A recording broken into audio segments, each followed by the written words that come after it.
Cette expérience nécessite du matériel qu'il n'est pas facile de trouver en dehors des salles de travaux pratiques d'enseignement. Un oscilloscope et un microphone passif.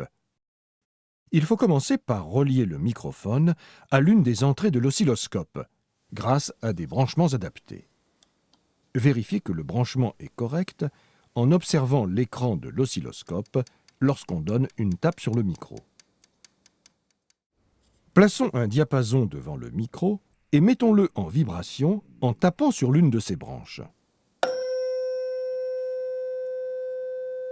Lorsque l'oscilloscope est correctement réglé, on observe distinctement sur l'écran le signal électrique issu du micro, notamment l'amplitude et la fréquence des oscillations.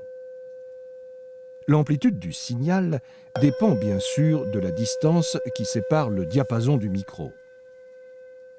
Elle diminue aussi au cours du temps, car les vibrations du diapason s'atténuent et finissent par disparaître. Avec un instrument de musique, une flûte à bec par exemple, on observe les signaux résultant de sons de hauteurs différentes. Plus le son est aigu, plus la fréquence du signal sur l'oscilloscope l'est aussi.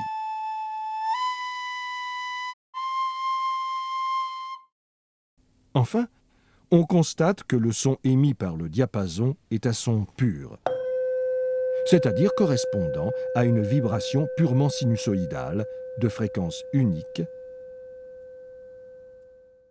tandis que celui de la flûte est formé d'une superposition d'harmoniques, vibrations dont les fréquences sont des multiples entiers de la fréquence fondamentale.